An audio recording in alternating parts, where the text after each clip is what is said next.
the great happiness. सीले पतिठाय Niro सपन्यो चित्तं पन्यञ्च भावयन् अतापि NEEPCO भिक्खु सोयिमं विजटये जटं। संपूर्ण जगाला ज्यांनी सुख, शांती, मानवता तथा दुःख मुक्तीचा आर्य संदेश दिला, असे ते दुःख मुक्तीचे मार्गदाता, दुःख मुक्त महामानव, महान कारुणिक तथागत भगवान सम्यक संबुद्ध तथागतांनी आपल्या शुद्ध प्रज्ञेतून निर्मिलेला सद्धम्म आणि त्यात सद्धम्माचा गेली 2500 वर्षांपासून सातत्याने अहोरात्र प्रचार आणि प्रसार करणारा पूजनीय भिक्खू संघ, ज्यांच्या महान आणि असीम त्याग प्रभावामुळे आपल्याला जो हा अनमोल असा बुद्ध धम्म लाभला आणि ज्यांच्यामुळे आपल्याला हे एवढे मोठे वैभव प्राप्त झाले, असे महान युग प्रवर्तक, भारतीय राज्यघटनेचे प्रमुख शिल्पकार, परमपूज्य बोधिसत्व डॉक्टर बाबासाहेब आंबेडकर आणि सर्वच परिवर्तनवादी संत महापुरुषांच्या महान अशा विचारांना स्मरून आज या वर्षावासातील महान मंगलमय दिनी आपल्या धम्मदीप बुद्ध विहारामध्ये नंदनवन कॉलनी परिसरातील उपस्थित सर्व श्रद्धा बुद्धिशील संपन्न उपासक उपासिका, बालक तथा बालिकांनो, सर्वप्रथम तुम्हा सर्वांच्या प्रती सद्भावना मंगल मैत्री व्यक्त करून तुम्हा सर्वांच्या हित सुखाकरिता बुद्धाच्या वाणीद्वारे धम्मदेशना देत आहे, तेव्हा आपण सर्वांनी शांत, एकाग्र आणि श्रद्धायुक्त चित्ताद्वारा या अनमोल बुद्धवाणीला आपल्या हित सुखाकरिता श्रवण करावे, ग्रहण करावे। आपण काही दिवसांपासून दुःख मुक्तीसाठी सहाय्यक ठरणाऱ्या, मानवी जीवनाला पूर्णत्वाकडे घेऊन जाणाऱ्या 10 पारमितांच्या संदर्भामध्ये धम्मचर्चा करीत आहोत। काल आपण प्रज्ञा पारमितीच्या संदर्भात धम्मचर्चा केली आहे, तेव्हा आज आपण वीर्य पारमितीच्या संदर्भामध्ये चर्चा करणार आहोत।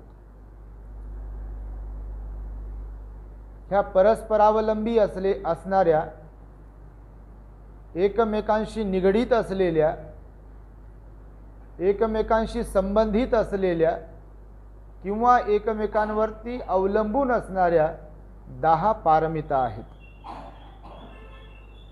या 10 पारमितांच्या पालनामुळे हे मनुष्य जीवन जे आपण जगतो आहे त्याला आपण परिपूर्ण बनवू शकतो, अर्थात दुःखमुक्त जीवनाला आपल्या बनवू शकतो, अशी भगवंताची वाणी आहे। याला 10 बल सुद्धा म्हटलेलं आहे। भगवंताला जसं आपण 10 बल तनुजं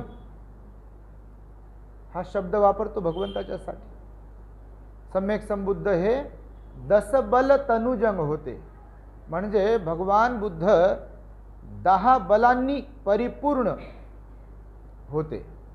ते 10 बल म्हणजे ह्या 10 पारमिता। भगवान म्हणतात प्रत्येक व्यक्तीमध्ये बुद्धत्वाचा अंकुर असतो, प्रत्येक व्यक्तीमध्ये, म्हणून तर आपण कधी चांगले कधी वाईट असतो।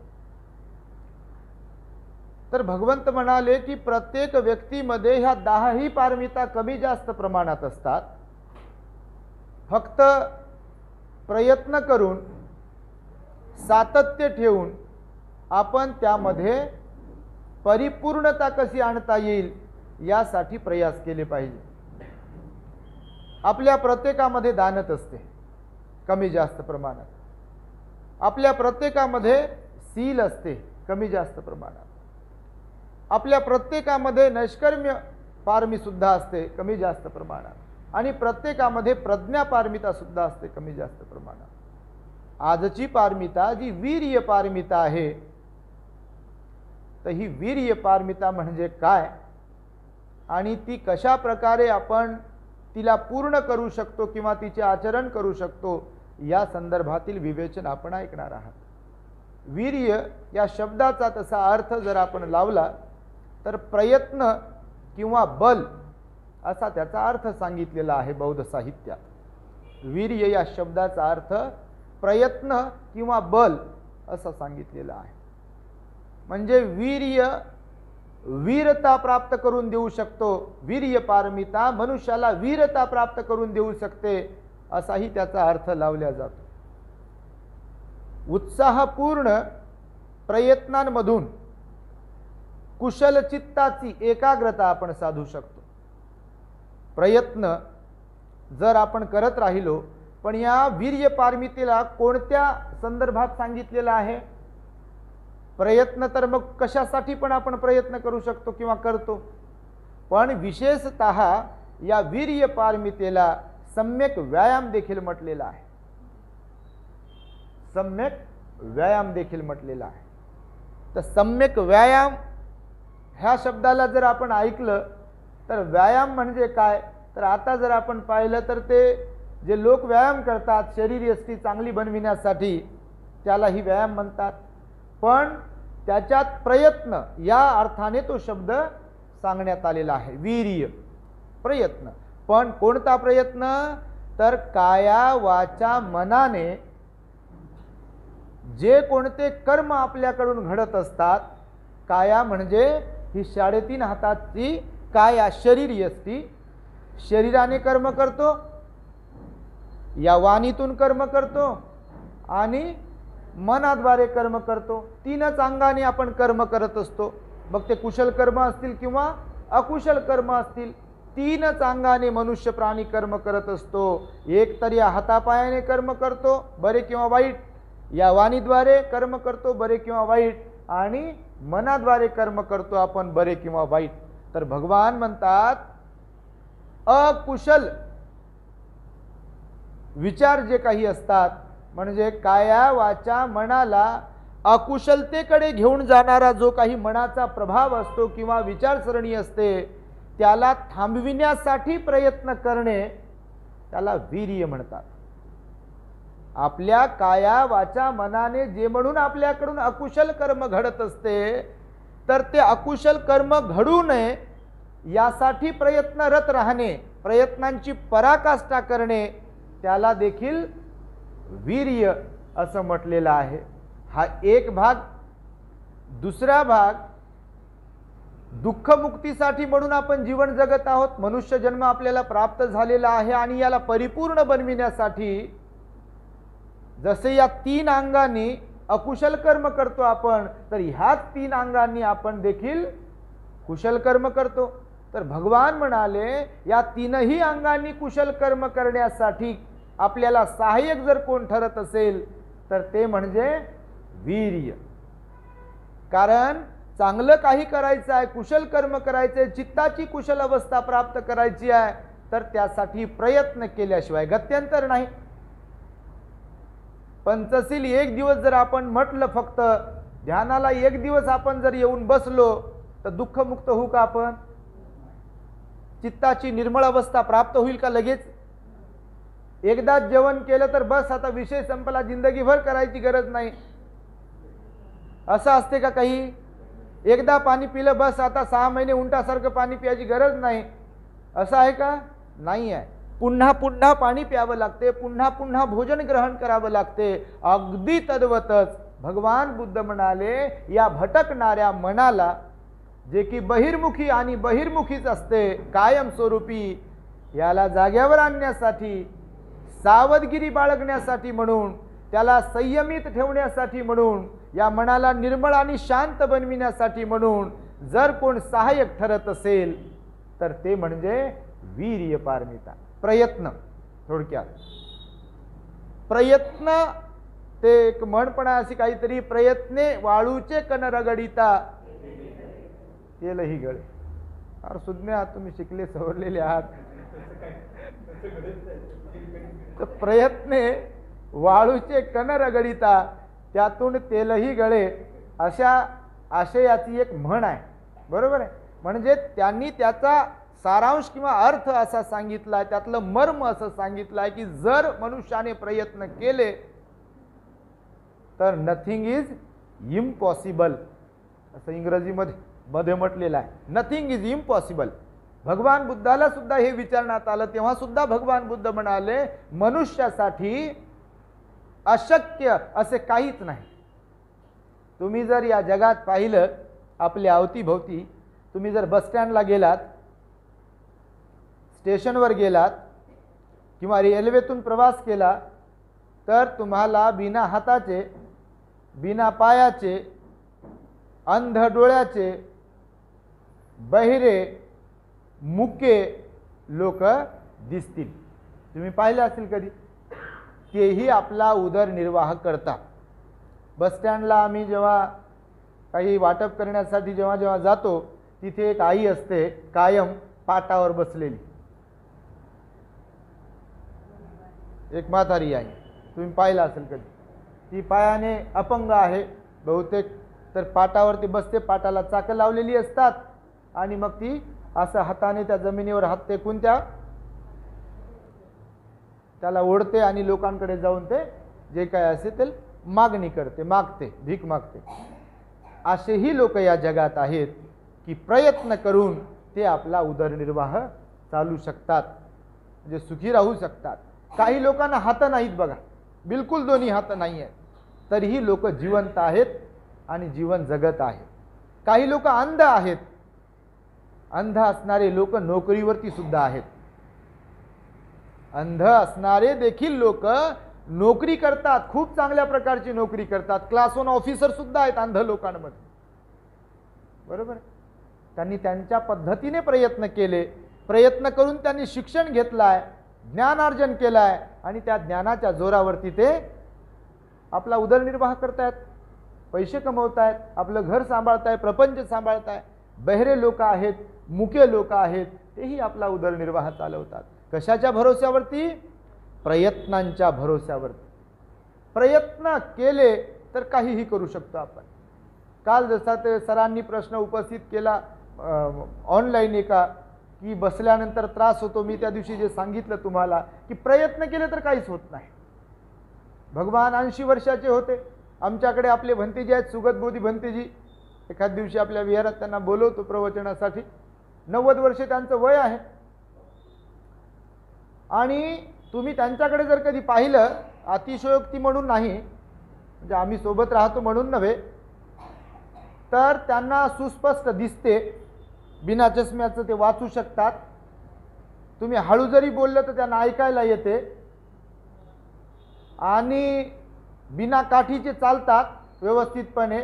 मी सोबत जर कधी असेल तर मग दुसऱ्या, तिसऱ्या, चौथ्या माळ्यावरती पण चढतात ते. तुम्ही पण कधी पाहिलं असेल त्यांना तर. आणि दररोज सकाळी मग तिकडे विहारामध्ये पण ध्यान शिकवलं जाते आपल्या तिकडे, तर ते दररोज सकाळी उठून मग लोकांना मांडी घालून बसून ध्यान शिकवतात. लोक तरी मांडी हलवतील, भंतेजी मांडी हलवत नाही. आपली 90 वर्षे त्यांचं वय आहे. सगळ्या गोष्टी ते करतात. हे सांगतोय यासाठी म्हणून की जर प्रयत्न असतील, प्रयत्नांची पराकाष्ठा असेल तर आपल्यासाठी सर्व शक्य आहे. पण प्रयत्नच करायचे नाही, हातावर हात ठेवून बसायचं आणि सर्व मला ऑटोमॅटिकली भेटलं पाहिजे. भेटेल का? दे रे हरी आणि पलंगावरी होईल का असं खरं? असं कसं खरं होईल दे रे हरी आणि पलंगावरी? बाबासाहेबांनी जर प्रयत्न केले नसते, अभ्यास केला नसता 18 तास, तर मला सांगा बाबासाहेब आपल्याला भेटले असते का? संविधान आपल्याला दिलं असतं का त्यांनी? बुद्धांनी त्यांचा धम्मग्रंथ दिला असता का? अभ्यासाची पराकाष्ठा त्यांनी केली नसती, वेगवेगळ्या धर्माचे धर्मग्रंथ चालले नसते, बुद्ध धम्माचा अभ्यास केला नसता. त्यातही तर प्रयत्नच आहेत. प्रयत्न केले तर शक्य गोष्ट होतात, सगळ्या अशक्य गोष्टी शक्य होतात. म्हातारे माणसं सुद्धा तंदुरुस्त राहू शकतात. तुम्ही टीव्हीवर कधी पेपरमध्ये कधी बॉडी बिल्डर लोक पाहिले असतील, तेही माणसंच असतात. बॉडी बिल्डर लोक असतात ते असं दाखवतात आपली शरीर यष्टी फोटो टीव्हीमध्ये वगैरे वगैरे, तेही माणसंच असतात आणि तेही आपल्याच वयाचे असतात. कधी कधी असं नाही की ते तरुणच असतात, त्यांचं 50चं वय असते, कुणाकुणाचं 60चं वय असते कुणाकुणाचं, पण त्यांचं शरीर जे पिळदार असते तसं आपलं नसते. आपोआपच झालं असेल का पिळदार त्यांचं शरीर? व्यायाम आहे, सातत्य आहे, प्रयत्न आहे. तशा प्रकारचं शरीर एसटी बनविण्यासाठीचा प्रयत्न आहे. IAS ऑफिसर होतात, स्पर्धा परीक्षांमध्ये विद्यार्थी अभ्यास करतात, अभ्यासातलं सातत्य ठेवतात. हे उगीचच हासिल होत असेल का त्यांना यश? नाही. यश प्राप्त करण्यासाठी भगवंताने सांगितलं आहे की प्रयत्न करावे लागतात. म्हणून दुःखमुक्त होण्यासाठी ही वीर्य पारमिता जी आहे ती अत्यंत महत्त्वाची कामगिरी बजावते. दुःखमुक्त व्हायचं असेल तर आपल्यामध्ये वीर्य पारमिता असावी लागते. ध्यानाला मला बसताच येत नाही म्हटल्यावर मग मुक्त कसे हो? मनाची निर्मळ अवस्था बनवू कसं आपण? नाही बघा तुम्ही प्रत्येक गोष्टीमध्ये भगवंताला जेव्हा विचारण्यात आलं, भगवान कुशल प्रयत्न सम्यक प्रयत्न कोण करू शकते? वीर्य पारमिता कुणाची लवकर पूर्ण होऊ शकते किंवा कुणाची पूर्ण होऊ शकत नाही? तेव्हा भगवंताने सांगितलेलं आहे, जे लोक असंतुष्ट असतात, जे लोक मूर्ख असतात, ज्या लोकांची कुसंगती लागलेली असते, ज्या लोकांना, ते वीर्य पारमिता पूर्ण करू शकत नाही. वरवर करणी व्यवहारिक दृष्ट्या जरी आपण विचार केला, जे लोक अशा प्रकारचे आहेत, जे असंतुष्ट आहेत, नको त्या इच्छा बाळगणारे आहेत, नाही का, नको त्या संगतीमध्ये रमलेले आहेत आणि व्यसन त्यांना जडलेलं आहे, असे लोक वीर्य पारमिता पूर्ण करू शकत नाहीत म्हणाले भगवान बुद्ध. का? आळशी लोक वीर्य पारमिता पूर्ण करू शकत नाही. कुशल चित्ताची एकाग्रता ते लोक साधू शकत नाहीत. कारण आळस माणसाला काहीच करू देत नाही. त्या दिवशी मी सांगितल्यानुसार एक तर झोपेतून उठू देत नाही. कांबळे साहेब मला म्हणाले काल परवाला, भंतेजी रिटायर्ड झाल्यापासून मी फार मस्त झोपायचो, 8-9 वाजेपर्यंत. काय झोपत, कोणी झोपत असेल, बरेच लोक झोपतात.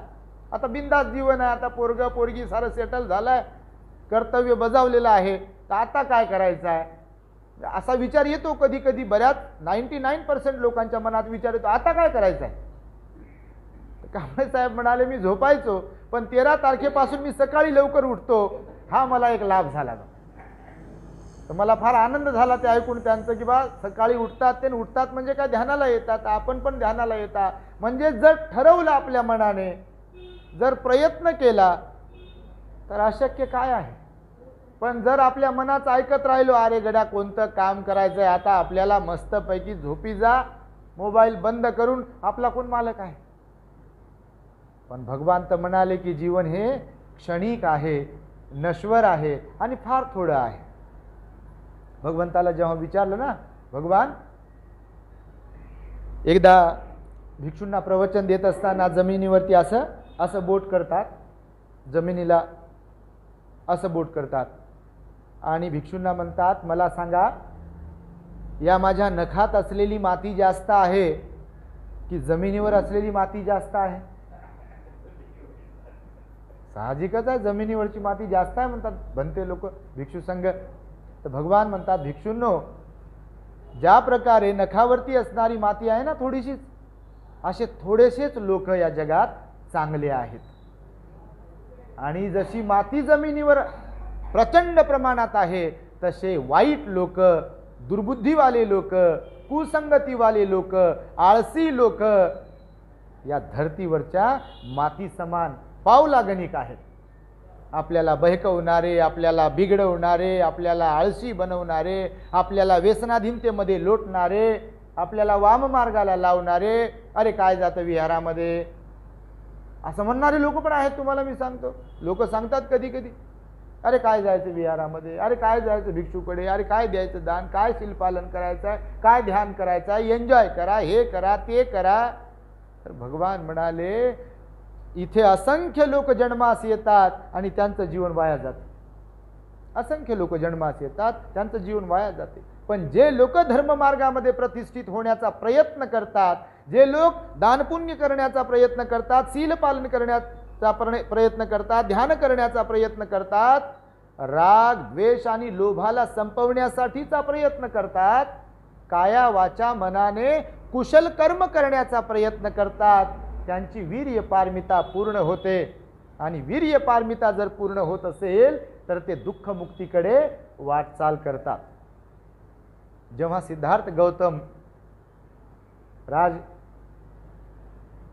सोडून कपिलवस्तूला सोडून निघाले, तर तुम्ही विचार करा की किती परिपक्व ती वीर्य पारमिता असेल भगवंतामध्ये, किती परिपक्व एक राजकुमार असलेलं व्यक्तिमत्व आपण विचार देखील करू शकत नाही. हो, आपल्याला तर काय आता 4-8 दिवसापासून बाबासाहेबांच्या मुळे हे चांगले दिवस आले, पण ज्याचा बाप राजा, ज्याचा जन्मच राजकुलात झाला, जो स्वतः राजकुमार होता, ज्याने ऐशोआरामाचं जीवन भोगलं, म्हणजे एक व्यावहारिक दृष्ट्या जर आपण विचार केला तर त्याने गृहत्याग केला नाही का, आणि गृहत्याग केल्यानंतर तब्बल 6 वर्ष खडतर तपश्चर्या केली. हो, विचार करा, खरंच आपल्याला खुर्चीवर का होईना जास्त वेळ बसू शकत नाही माणूस. खुर्चीवर सुद्धा माणूस जास्त वेळ बसू शकत नाही एकाच अवस्थेमध्ये. सोफ्यावर जरी बसला माणूस, नरम गादीवर जरी बसला आणि त्याला म्हटलं बा ठीक आहे हरकत नाही आता सोफ्यावर बसले तर आसेच बसू शकतो का आपण जास्त? हात तरी हलवायला वाटेल आपल्याला, पाय तरी हलवा वाटेल आपल्याला. पाय लांब करतो आपण थोडा वेळ, पुन्हा जवळ घेतो, दोन्ही पाय लांब कर, पुन्हा जवळ घे, एक पाय लांब कर, या हातावर थोडंसं बसायचंय, त्या हातावर थोडंसं बसायचंय, थोडे डोळे बंद करायचे, पुन्हा उघडायचेत, मग इकडे पहा, इकडे पाहून झालं की तिकडे पहा. म्हणजे हा स्वभाव जो आपला आहे, भगवान बुद्ध म्हणाले या मानवी स्वभावाला जो बहिर्मुखी आहे त्याला अंतर्मुखी बनविण्यासाठीचे जे प्रयत्न केले जातील त्याला वीर्य पारमिता म्हणतात. आणि त्या सिद्धार्थ गौतमाने 6 वर्ष पद्मासनात बसले. हो, भगवान बुद्ध होण्याच्या पूर्वी पद्मासनात, एक राजकुमार पद्मासनात बसू शकतो. अनंत जन्मांच्या काय त्यांच्या वीर्य पारमिता परिपक्व असतील. म्हणजे विचार करा तुम्ही, कारण आपल्याला इथे या जन्मामध्ये थोडा वेळ बसलं की त्रास होतो आपल्याला. सिद्धार्थ गौतम 6 वर्ष खडतर तपश्चर्येमध्ये बसतात आणि असं बिलकुल पद्मासनामध्ये बसतात, जंगलामध्ये बसतात. बिलकुल कोणत्याही प्रकारचा विचार मनात नाही आहे की सिंह येईल आणि मला खाऊन घेईल. 2600 वर्षांपूर्वी किती हिंस्त्र प्राणी असतील त्या जंगलामध्ये. सर, उर्वेलचं जंगल हे फार प्रसिद्ध जंगल होतं त्या काळामध्ये आणि फार मोठं जंगल होतं त्या काळामध्ये. 2600 वर्षांपूर्वीची ही घटना आहे. सिद्धार्थ बोधिसत्व तिथे बसतात आणि पद्मासनामध्ये आणि निश्चय करतात की मी हे आसन सोडणार नाही. जोपर्यंत मला बुद्धत्व प्राप्त होत नाही तोपर्यंत मी या आसनातून उठणार नाही. काय ती प्रयत्नांची पराकाष्ठा असेल. प्रचंड प्रयत्न होते ते. आणि म्हणून भगवंतांनी म्हटलेलं आहे की जोपर्यंत आपण प्रयत्न करणार नाही, काया वाचा मनाने अकुशल कर्म घडू नये म्हणून, अकुशल कर्म घडलं आपल्याकडून की भगवान म्हणाले लगेचच आपण त्या मनाला आवर घालण्यासाठीचा प्रयत्न केला पाहिजे.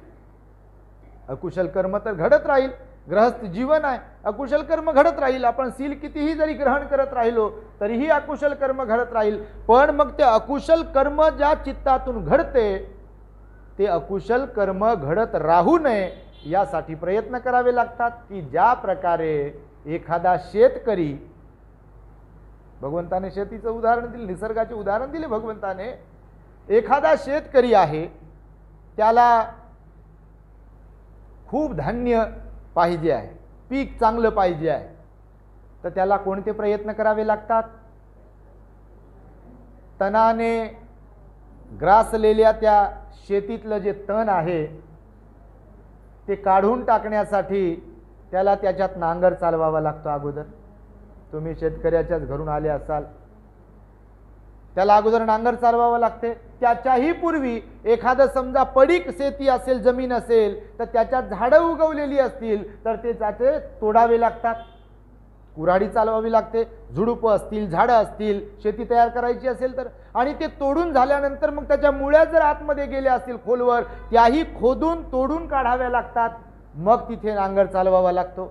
नांगर चालवून झाल्यानंतर काही दिवस गेले की मग वखर चालवावा लागतो. वखर समजते तुम्ही? वखर चालवावा लागतो.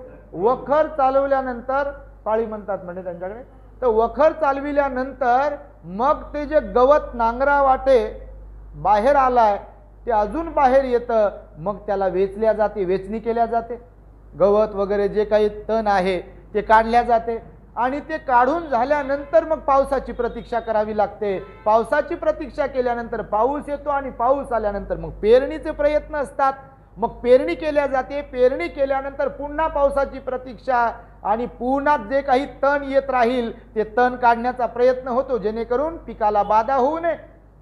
म्हणजे हे सगळे प्रयत्न जेव्हा शेतकरी करेल एकंदरीत तेव्हा त्याला कधी धान्य, पीक, ज्वारी, गहू जे काही आहे ते प्राप्त होते. बरोबर आहे. आणि मग तो संतुष्ट होतो, खुश होतो, आनंदित होतो. अरे की वा वा, काय किती चांगलं मला पीक धान्य मिळालंय. भगवान बुद्ध म्हणतात अशाच प्रकारे या शेतीची निगराणी आपण केली पाहिजे जी मनाची शेती आहे. अगोदर वरवरचं तण काढून टाकलं पाहिजे. कधी कधी मोठमोठ्या झाड्या लागलेल्या असतात, झुडपं लागलेले असतात, मोठमोठ्या घटना घडलेल्या असतात आपल्याबरोबर, तर त्या काढल्या पाहिजे. भगवंताने त्या सगळ्या दुःखमुक्तीच्या जीवनाची पहिली पायरी म्हणून तर पंचशील दिलाय मनुष्याला. म्हणजे जेव्हा आपण पंचशील पालन करण्याचा प्रयत्न करू किंवा पंचशील पालन करत राहू तेव्हा आपण अष्टशील पालन करू. अष्टशील आपल्याकडून पालन जेव्हा होत राहील तेव्हा दशशील पालन होत राहील. दशशील पालन जेव्हा आपल्याकडून होत राहील तेव्हा 227 नियमाचं पालन होईल आपल्याकडून. आणि जेव्हा कधी त्या नियमाचं पालन करून करून आपण पुढे पुढे जाऊ ध्यानाच्या मार्गाने तेव्हा कुठे मग सकृतागामी श्रोतापन्न सकृतागामी अनागामी अर्हत आहे. हा मार्ग असाच आहे का बसल्या बसल्या मिळेल का कुणाला? नाही मिळणार. प्रयत्नांची पराकाष्ठा. म्हणून भगवान बुद्ध म्हणाले आपल्या काया वाचा मनाने कुशल कर्म करण्यासाठीचे प्रयत्न करणे त्याला वीर्य पारमिता, वीर्य म्हणतात त्याला. आपल्या मनाला वाम मार्गाला लागू नये, काया वाचा मनाने अकुशल कर्म घडू नये यासाठीचे त्याला प्रयत्न करणे, त्याला आवर घालत राहणे त्याला वीर्य पारमिता म्हणतात. जसा एखादा रथवाला व्यक्ती घोड्याला लगाम लावतो तसं हे पंचशील दुःखमुक्तीसाठी लगाम आहे. लगाम समजते? घोड्याला लगाम लावल्या जाते. हे पंचशील जे आहे, सील जे आहे तो लगाम आहे. या सीलाचा लगाम जोपर्यंत आपण लावू आणि त्या लगामाला जोपर्यंत मजबूत बनवू तोपर्यंत दुःखमुक्ती नाही, तोपर्यंत दुःखमुक्ती नाही. म्हणून ही प्रयत्नांची पराकाष्ठा ज्याला म्हटलेलं आहे, तर आध्यात्मिक दृष्ट्या किंवा बुद्ध धम्माच्या तत्वांच्या अनुसार जर विचार केला तर वीर्य पारमिता पूर्ण करणे त्याला म्हणतात की चित्ताला आवर घालण्याचा प्रयत्न. मग वरवर करणी आपण प्रयत्नांचा जर विचार केला तर मग यश प्राप्तीसाठी जे काही प्रयत्न केले जातात त्यालाही प्रयत्नच म्हणतात, त्यालाही वीर्यच म्हणू शकतो आपण. जसं कासवाने प्रयत्न केले आणि सस्याला हरवलं, नाही का? काही काही लोक म्हणतात नाही हो जमत नाही, म्हणतात आता काय संपला म्हणतात विषय. एखादी गोष्ट काही करायला घेतलीत नाही म्हणतात जमत नाही म्हणतात असं. आणि त्यांच्याच वयाचे दुसरे माणसं म्हणतात मला काहीच झालं नाही. आमचे आनंदबोधी भंतेजी होते बघा आपल्या परिसरामध्ये, तर ते स्वतःला म्हातारं मानायला तयारच नव्हते. कधी कधी म्हाताऱ्या माणसांमध्ये तो गुण असतो. आमच्या भंतीजीला पण असा कधी धरण्याचा प्रयत्न कोणी केला बा चढताना, म्हातारा माणूस असं वाटते ना आपल्याला बा आता म्हातारा माणूस आहे तर धराव मग आपण त्यांचा हात पडतील वगैरे, तर भंतीचा हात आमच्या धरला असा हात झटकून टाकतात आणि त्यांच्याकडे पाहतात. असं थोडी आहे की मला का म्हातारा समजता का, असा इशारा असतो. तर आनंदबोधी भंतीजीला एकदा आमच्या भंतीनं असं धरलं तर त्यांनी हात झटकला, मी तिथं होतो. तर त्यांना म्हणे ते भंतीजी आपले का मी काय म्हातारा झालो समजता का तुम्ही मला? ते त्यांच्या भाषेमध्ये एकदम बघा म्हणे मला काहीच झालं नाही, आत्ता मी धावू शकतो आणि लगबगीने चालत होते बघा. तर हे प्रयत्न मनाने जर ठरवलं प्रयत्न करायचे तर मनुष्य काहीही करू शकतो. अशा असंख्य कथा आहेत. आणि म्हणून तर भगवान बुद्धाने कुशल चित्ताला साधण्यासाठी, कुशल कर्म करण्यासाठी, पुण्य कर्म करण्यासाठी सुद्धा प्रयत्नांची पराकाष्ठा आपल्याला करावी लागते, वीर्य पारमिता पूर्ण करावी लागते. पुन्हा पुन्हा जे कुशल कर्म करावे लागतात त्याला वीर्य पारमिता म्हणतात. पुन्हा पुन्हा, जसं सब्ब पापस्थ गाथेमध्ये कुशलस्थ उपसंपदा म्हटलेला आहे. हा शब्दाला कुशलस्थ उपसंपदा म्हणजे भगवंतानं पहिल्यांदा तर म्हटलेलं आहे की बा कुठल्याही प्रकारचे पाप कर्म करू नये. आता एकदाच करतो का पाप कर्म आपण, अकुशल कर्म तर नाही, पुन्हा पुन्हा करतो. तर भगवंताने सांगितलं की म्हणजे या मनाला आवर घालायची आहे, अकुशल कर्म करायचे नाही म्हणजे मनाला आवर घालायची आहे. आणि कुशल कर्म संपादन करायचे म्हणजे पुन्हा पुन्हा पुन्हा पुन्हा कुशल कर्म संपादित करायचे आहे. आणि जेव्हा कुशल कर्म संपादित करत राहू आपण तेव्हा कधी आपल्याला सुख मिळेल, दुःख मुक्ती मिळेल. भगवंताच्या काळात भगवान बघा एकदा वेळुवनामध्ये राहत होते. वेळुवनात भरपूर दिवस भगवान राहिले, बऱ्याच ठिकाणी राहिले. त्या वेळुवनामध्ये राहत असताना वेळुवनातून राजगृहामध्ये भिक्षाटनासाठी सकाळी सकाळी भिक्षू निघायचे, भगवान बुद्ध निघायचे. हिवाळ्याचे दिवस होते, नेमकाच पावसाळा संपला होता, हिवाळ्याचे दिवस होते. तर मग भिक्षू विहारात गावाच्या बाहेर म्हणजे गावात प्रवेश करण्यापूर्वी परिमंडल करून गावामध्ये प्रवेश करायचे. भिक्षाटनासाठी जसं सकाळी भिक्षाटन होते ते परिमंडल वगैरे करून अणवाणी पायाने, तर मग गावाच्या बाहेर ते सगळेजण एका ठिकाणी थांबून गवतावर थांबावं लागायचं त्यांना. भरपूर भिक्षू होते तर, आणि परिमंडल करायचे, चिवर व्यवस्थित घ्यायचे वगैरे, भिक्षापात्र वगैरे लावायचे. तर ते करत असताना एक व्यक्ती रोज त्यांना पाहत होता. ज्या ठिकाणी उभं राहून भिक्षू संघ परिमंडल वगैरे करत होता, चिवर वगैरे व्यवस्थित करत होता, भिक्षापात्र व्यवस्थित लावत होता, तर ते करत असताना खालच्या बाजूचं जे चिवर आहे, कपडा जो पायाच्या जवळ आहे, समजा घुटण्याच्या जवळ आहे आपल्या, तर ते गवत त्याला लागून आणि गवतावरती असलेले दवबिंदू त्या चिवराला लागल्यामुळे, कपड्याला लागल्यामुळे खालच्या साईडने चिवर ओलं होत होत. तर मग याच्या मनामध्ये भगवंताने सांगितलेला उपदेश लक्षात आला. भगवान बुद्ध म्हणाले कुशल कर्म पुन्हा पुन्हा केलं पाहिजे, त्याला वीर्य पारमिता म्हणतात. कुशल कर्म पुन्हा पुन्हा केलं पाहिजे. तर ह्याने पाहिलं की अरे भिक्षू संघाचे भिक्षूंचे चिवर ओले होत आहेत खालच्या साईडने गवतामुळे. तर याने ते पाहिल्यानंतर याने दुसऱ्या दिवशी त्या ठिकाणचं गवत काढून टाकलं. मग गवत काढून टाकलं तर पावसाळा नुकताच संपलेला होता. मग गवत काढून टाकल्यानंतर पुन्हा दुसऱ्या दिवशी भिक्षू तिथे आले आणि ते परिमंडल वगैरे करत होते.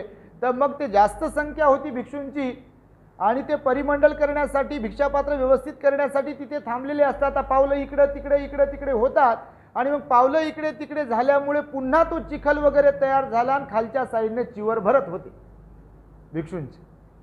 लागतात ना, पायाला जरी लागलं तर खालच्या कपड्याला बघा, लोकांचे ते कपडे असतात तर त्याला लागते बघा पायाची माती वगैरे चिखल. तर मग त्याला वाटलं की अरे गड्या पाण्यातून तर निघालो, आता चिखलात पडलो. म्हणजे पाण्याचा जर बंदोबस्त आपण केला, पाण्याने ओलं होऊ नये चिवर म्हणून ते गवत काढून टाकलं आणि गवत काढून टाकलं तर मग आता चिखलाने पुन्हा चिवर खराब होत होतं. मग त्याने विचार केला आता काय करावं. तर मग त्याने दुसऱ्या दिवशी जिथे भिक्षू ते परिमंडल वगैरे करत होते त्या ठिकाणी वाळू टाकली, रेती टाकली तिथे.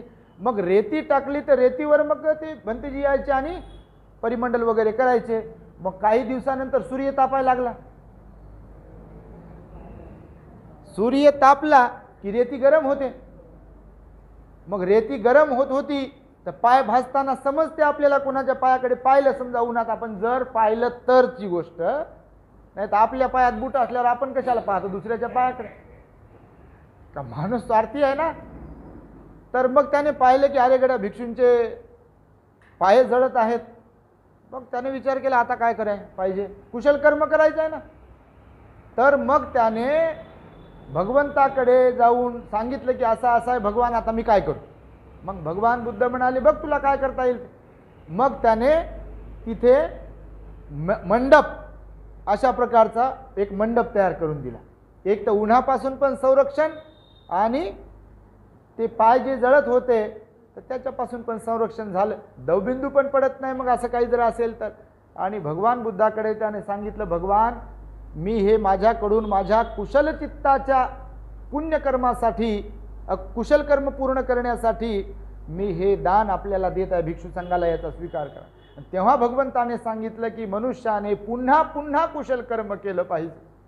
पुण्यकर्म ज्याला म्हटलेलं आहे ते पुन्हा पुन्हा वारंवार वारंवार करत राहिलं पाहिजे. आणि ते वारंवार कुशल कर्म करण्याची जी अवस्था आहे त्याला म्हणतात वीर्य. आलं लक्षामध्ये? तर ही वीर्य पारमिता खूप आणि खूप महत्त्वाची आहे. आणि म्हणून मी तुम्हाला ती सस्याची पण मध्ये संदर्भ दिला कासवाचा आणि सस्याचा, की त्या कासवाला वाटले की बा आता आपण काय जिंकू शकत नाही, परंतु त्याने प्रयत्न सोडले नाही, चालणं सोडलं नाही. आणि सस्याला गर्व निर्माण झाला, कासव कुठे, मी कुठे, असं वाटते माणसाला कधी कधी, पण तसा काही विषय नसते. मग तो मध्येच थांबला, कासव आपला ससा झोपला आणि कासव निघून गेला, झाडाजवळ पोहोचला आणि मी जिंकलो आणि मी जिंकलो असं म्हणत होता. असं बऱ्याचदा आपल्या जीवनामध्ये होते. प्रयत्न जर सोडून दिले तर आपल्याला सुद्धा जे काही प्राप्त करायचं आहे ते प्राप्त होऊ शकत नाही. आणि म्हणून तुम्हाला मी या वीर्य पारमितीच्या संदर्भामध्ये याच उद्देशाने सांगतो आहे की धम्माचं आचरण करण्यासाठीचा सतत प्रयत्न केला पाहिजे. जे लोक म्हणतात की बसल्यानंतर त्रास होतो, तर त्रास आपल्यालाच होतो असं नाही, सर्वांनाच त्रास होतो, सर्वांना त्रास होतो. परंतु जर ते वीर्य पारमिता आपण पाळत राहिलो, वीर्य पारमिता जर आपण परिपूर्ण करण्याचा प्रयत्न करत राहिलो तर 1 दिवस 2 दिवस 3 दिवस होतील आणि आपला त्रास गायब होईल. जसं काल तुम्हाला गाडीचं मोटारीचं उदाहरण दिलं मी, की सुरुवातीला असं वाटतं की बापा गाडी कुठे जाते का काय, स्टेअरिंग कुठे जाते का काय, आणि जसे जसे आपले प्रयत्न परिपक्व बनतात तसं तसं आपण बिनधास्तपणे गाडी चालवतो. कोणत्याही गोष्टीचं असंच आहे बघा. आता मला सांगा, समजा आपण अंध झालो, ताटात आपण हात ठेवलाय, भाकरी मोडली, समजा आपण अंध झालो, तर हे उचलल्यावर इकडे जाईल का? हे इथून उचलल्यावर हे इकडं इकडं असं कुठं जाईल का? इकडं जाईल का? बिलकुल जात नाही. ते बरोबर इकडंच जाते. आणि हे इथं पोहोचेपर्यंत हे बरोबर असं करते.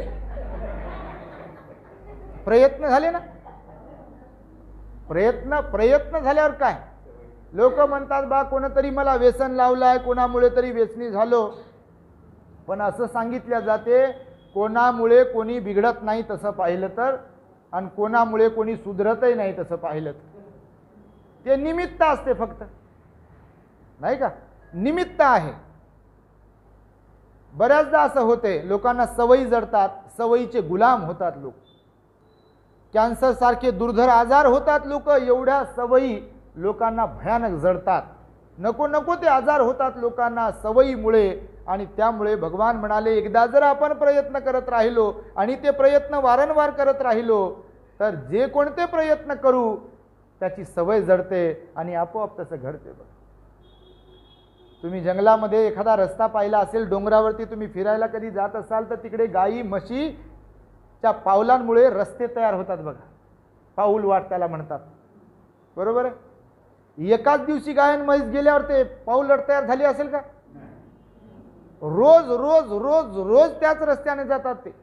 बैलांची खासियत असते, बकऱ्यांची खासियत असते, जनावरांची सगळ्यांची खासियत आहे. त्यांचा मालक कुठे जाऊ काही हो, समजा इन केस मध्ये संध्याकाळ झाली,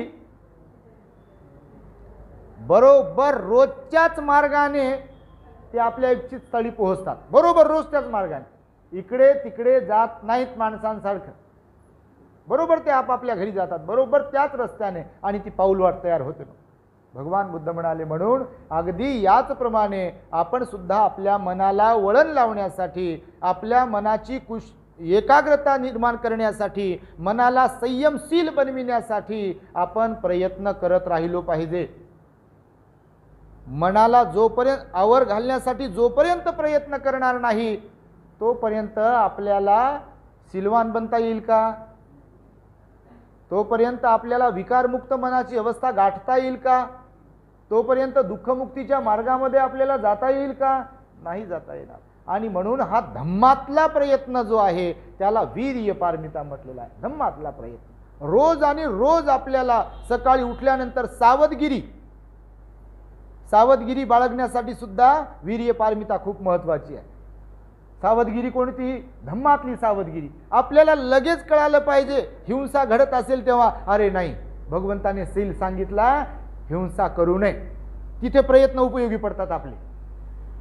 पुन्हा पुन्हा मनाला आपण तसं सांगत राहिलो की अरे नाही, भगवंताने सांगितलंय हिंसा केली नाही पाहिजे. चोरी करताना आपल्याला लगेच तिथे सांगितलं पाहिजे आपल्या मनाने, अरे चोरी करणे पाप आहे, भगवंताने सांगितलंय. मग जेव्हा जेव्हा अशा प्रकारे मनाला आपण सांगत राहू, प्रयत्न करू तर मनाची एक अशी अवस्था तयार होते की अकुशल कर्मांपासून आपण परावृत्त होतो, अकुशल कर्मांपासून अलिप्त होतो आणि कुशल कर्म करण्याची आपल्याला सवय जडते. बघा तुम्ही, कुशल कर्म करण्याची सवय जडते. समजा तुम्ही कधी विहारात आलात, तुमचे गुडघे साबूत आहेत, तर तुम्हाला आल्या आल्या वाटते की भगवंताला हात जोडले पाहिजे, वंदन केलं पाहिजे. आणि नवखा एखादा व्यक्ती कोणीतरी आला, ते इकडं तिकडं पाहिल नुसते, त्याला हात जोडावा वाटणार नाही, त्याला असं वंदन करावं लागणार नाही. पण तुम्हाला ध्यान असो नसो, इथे आलं की असे हात जोडावं वाटतील, ही सवय झालेली आहे.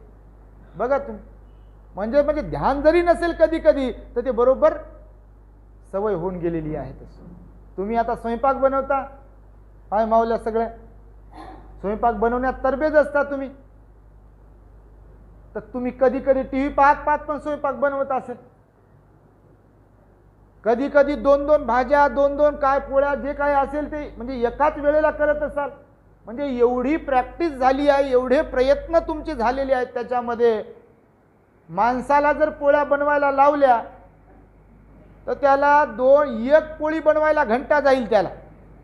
पहिली गोष्ट तर पीठ कुठं ठेवलं हेच माहीत नसते, संबंधच नाही काही. दुसरी गोष्ट, मिळालं पीठ तर पाणी किती टाकावं त्याच्यात, मीठ किती टाकावं त्याच्यात, आणि टाकाव की नाही हे माहीत नसते. मळाव कसं, किती वेळ मळाव, त्याला नरम चपाती होण्यासाठी किती वेळ मळायला लागते हे काहीच माहीत नसते माणसाला. आणि तेच जर एखाद्या भगिनीला, आईला सांगितलं रात्रीच्या 2 वाजता की आई भूक लागली आहे, मला जरा पोळी बनवून देते का, बापा ती लगेच झोपेतून उठेल आणि 5च मिनिटात बापा पोळी गरम ताटात. हो, हे प्रयत्नांचं फळ आहे. वारंवार जी गोष्ट आपण करतो त्याच्यात आपण परफेक्ट बनत असतो. म्हणून भगवंत म्हणाले की जेव्हा आपण पुन्हा पुन्हा मनाला सांगू की नाही, तुला दुःखमुक्त बनायचं आहे, हे सील पालन केलं पाहिजे, तुला दुःखमुक्त बनायचं आहे, ध्यानाला बसलं पाहिजे, तुला दुःखमुक्त बनायचंय, मनावर संयम ठेवला पाहिजे, दुःखमुक्त बनायचंय, शरीरावर संयम ठेवला पाहिजे, वाणीवर संयम ठेवला पाहिजे. हे संयम ठेवणे ज्याला म्हणतात त्याला वीर्य पारमिता म्हणतात. त्याच्यासाठी वीर्य पारमिता खूप महत्वाची आहे. काया वाचा मनावर संयम ठेवण्यासाठी वीर्य पारमितेची कामगिरी ही महत्वाची असते. जर वीर्य पारमिता आपल्याकडे नाही आहे तर मग आपल्याला समजत पण नाही काया वाचा मनाने अकुशल कर्म होते आहे का कुशल कर्म होते आहे की काय होते आहे ते. आणि त्यामुळे 10 पारमितेमध्ये अत्यंत महत्वाची पारमिता आमच्या दृष्टिकोनातून ही वीर्य पारमिता आहे. कारण समजा आपण दानी बनलो, समजा आपण सिलवान बनलो, नाही का, समजा आपण प्रज्ञावान बनलो, समजा आपण नैष्कर्म्य पण पारमी पूर्ण करण्याचा करत आहोत, पण जर त्याच्यामध्ये प्रयत्न नसतील, सातत्य नसेल प्रयत्नांचं, तर कायमस्वरूपी सिलवान असू शकतो का, राहू शकतो का आपण, कायमस्वरूपी दानी राहू शकतो का, कायमस्वरूपी प्रज्ञा आपल्याला शहाणपण सुचत राहील का, कायमस्वरूपी नाही. बघा तुम्ही, प्रज्ञावान आपण आहोत, प्रज्ञा म्हणजे शहाणपण पण त्याचा अर्थ आहे, प्रज्ञा म्हणजे शहाणपण पण त्याचा अर्थ लावलेला आहे. काल जसं आपण 3 प्रकारच्या प्रज्ञा घेतल्या, तर कुशल आहे की अकुशल आहे हे समजून घेऊन त्याच्यापासून अलिप्त राहणं किंवा ते करत राहणं, याच्यासाठी वीर्य पारमिता अत्यंत महत्त्वाची आहे. तेव्हा तुम्ही जीवनामध्ये वीर्य पारमिता पाळण्याचा प्रयत्न केला पाहिजे, नाही का. झोपणाऱ्या मनाला समजून सांगितलं पाहिजे की झोप घेणं चांगलं नाही, सकाळी लवकर उठलं पाहिजे आणि रात्री लवकर झोपलं पाहिजे. याला सांगितलं पाहिजे 2 चपात्या झाल्या की आता बस केलं पाहिजे, म्हणजे जेवढा काय आपला कोटा असेल, कोटा असतो ठरलेला, इकडं पण कोठा आहे आपला, जठर म्हणजे आपला कोठा आहे तो. तर हे यासाठी म्हणून भगवंताने सांगितलं. एकदा असंच बघा, मी तुम्हाला सांगितलं की नाही माहिती नाही, प्रसेनजित राजाची कथा, म्हणजे प्रयत्न जर केले तर प्रसेनजित राजा गेलेले ठेवता, मला वाटतं त्या दिवशी सांगितलं मी, तुमच्यापैकी सर्वजण नसतील तर. प्रसेनजित राजा जो होता तो एकदम जाड होता, त्याला वंदन करता येत नव्हतं, वागता येत नव्हतं, त्या दिवशी मी बोललो. आणि भगवंताकडे त्याच्या नोकराने सैनिकाने सांगितलं, भगवान याच्यावरती काहीतरी उपाय काढा, महाराजाचं वजन फारच जास्त वाढले, वागता येत नाही, झुकता येत नाही, कोणी एखादा विरोधक येईल आणि मारून टाकील, राजा असून काय करता त्याला. आणि त्या प्रसेनजित राजाने पण सांगितलं, भगवान मला अपमान वाटतो की सर्व लोक तुम्हाला वंदन करतात, पंचांग प्रणाम करतात, परंतु मला झुकता येत नाही, माझ्या वजनामुळे खाली गुडघ्यावर बसता येत नाही, तर यावर काहीतरी उपाय. तर भगवान बुद्धाने त्या भोजन वाढणाऱ्याला सांगितलं की राजानं 2 पोळ्या खाऊन झालं राजाचं भोजन, की राजाला सांगत राहा की महाराज आता बस करा. आता आपल्याला जर कोणी असं सांगेल की बस कर ना, तर चांगलं वाटते का बापा? काही आवडीचं खात असताना बस करा असं कोणी म्हटलं समजा आपल्याला, तर आपण एक तर डोळे विस्पारून पाहू त्यांच्याकडे, नाही तर हे घेऊन घेतात, घरचे असतील तर घेऊन घेतात, जा तिकडे असं म्हणतो कधी कधी. तर राजाला सेवकाला सांगितलं भगवंताने की असं असं करत जा, जेवण झालं थोडं म्हणजे 2 पोळ्या खाऊन झाल्या की सांगत जा महाराज आता जेवण बस करा. तो सेवक म्हणे, भगवान मी जर असं सांगत राहिलो तर माझा दुसऱ्याच दिवशी शिरच्छेद करेल राजा, मुंडकत उडून टाकेल माझं. तर भगवंताने सांगितलं की असं नको म्हणू की मी सांगत आहे म्हणजे तू म्हणत आहेस, असं म्हण राजाला 2 पोळ्या खाऊन झाल्यावर की महाराज भगवान म्हणतात की भोजनात मात्रा जाणावी, भोजनात मात्रा जाणावी. मग तो तसं सांगत राहिला आणि मग असं करता करता आता ते डाएट प्लॅन सुरू झाला राजाचा. भगवंताच्या म्हणण्यानुसार आहार कमी केला आणि आहार कमी केल्यावर वजन 2-3 महिन्यात राजाचं मग कमी झालं आणि मग राजा ऑटोमॅटिकली गुडघ्यावर बसून भगवंताला वंदन करत होता. आणि भगवंताला त्याने साधुकार दिला, भगवान आम्हाला वाटलं आपण सम्यक संबुद्धच आहात, म्हणजे आता वरवर करणे असं वाटते लोकांना कधी कधी, पण भगवंत सर्वज्ञ होते आणि सम्यक संबुद्ध होते. केवळ हे प्रज्ञेचं ज्ञान होतं असं नाही, तर या शरीर यष्टीचं पण ज्ञान होतं भगवंताला. विनय पिटक जर तुम्ही कधी वाचला तर ह्या नख काढण्याच्या संदर्भामधले सुद्धा विनय सांगितले भगवंताने. बघा, जेवण कसं करावं ह्याचेही विनय सांगितले भगवंताने, रस्त्याने चालावं कसं ह्याचेही विनय सांगितले भगवंताने, सगळ्याच लोकांना सांगितलं भगवंतानं. म्हणजे भगवंताचा धम्म भिक्षूंसाठीचा असंही नाही काही आणि उपासकांसाठीचा असंही नाही काही आहे. भगवंताचा धम्म, भगवंताची वाणी, भगवंताचे तत्व हे सर्वांच्यासाठी समान आहे. म्हणजे ज्या कोणत्या नियमाचं जो कोणी पालन करेल त्याला त्याचा लाभच होईल. आणि म्हणून भगवंताने सांगितलं सातत्य जर आपण ठेवलं तर ती वीर्य पारमिता असते. आणि म्हणून कुशल चित्ताची एकाग्रता साधण्यासाठी, मनाला संयमशील बनवण्यासाठी, मनाला निर्मळ आणि शांत बनविण्यासाठी, मनाला सजग ठेवण्यासाठी, सावध राहण्यासाठी, होशमध्ये राहण्यासाठी जर आवश्यक काय असेल तर ती वीर्य पारमिता आहे. आपल्याकडून अकुशल कर्म घडू नये यासाठी सावधपणाची भूमिका घेण्यासाठी जर काय आवश्यक असेल तर ती वीर्य पारमिता आहे. पुन्हा पुन्हा कुशल कर्म आपल्याकडून घडलं पाहिजे यासाठी जर आवश्यक काय असेल तर वीर्य पारमिता आहे. आणि म्हणून निश्चितपणे तुम्ही सुद्धा सर्वजण या वीर्य पारमितेला समजून घ्याल अशी मी तुम्हा सर्वांकडून अपेक्षा व्यक्त करतो. तुम्ही सोनं वापरणारे लोक आहात. शेवटचं 1 मिनिटाचं उदाहरण तुम्हाला सोन्याचं देतो. भगवंताने सांगितलेलं आहे की ज्या प्रकारे एखादा सोनार सोन्याची शुद्धता सिद्ध करण्यासाठी त्याला जाळू प्युअर बनवतो, शुद्ध बनवतो, नाही का, तसं या मनाला सुद्धा आवर घालू वीर्य पारमितेचा नुसार वागू प्रयत्न करू आपण जे वाम मार्गाला लागलेलं मन आहे, अकुशल मार्गाला लागलेलं मन आहे, त्याला आपण चांगल्या मार्गात, धम्माच्या मार्गात, कुशल मार्गात प्रतिष्ठित केलं पाहिजे. त्यासाठी वारंवारता खूप महत्त्वाची आहे. वारंवारता नसेल, प्रयत्न नसेल तर मग आज आलात आणि उद्या आले नाही की मन आहे, ते कुठं रमेल हे काही सांगता येत नाही. घरी रमते, बाहेर रमते, गोष्टीत रमते, बाहेरच्या गोष्टीत रमते, वेगळ्या विश्वात रमते, डोंगरात रमते, झाडीत रमते, कशात रमेल हे मन सांगता येत नाही. मोबाईलमध्ये रमते, आजकाल मोबाईलमध्ये जास्त मन रमते माणसांचं. बघा तुम्ही जिथं गेले मौतीतही मोबाईल, व्हॉट्सअपवर लोक आहेत.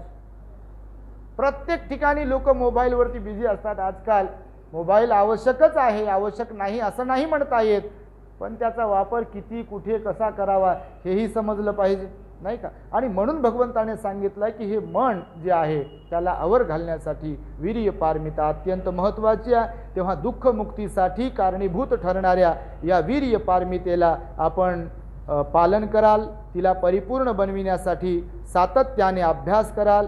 ध्यानाच्या माध्यमातून आपल्या मनाला एकाग्र आणि संयमित बनविण्यासाठी सुद्धा देखील या वीर्य पारमितेचा आपण अभ्यास कराल.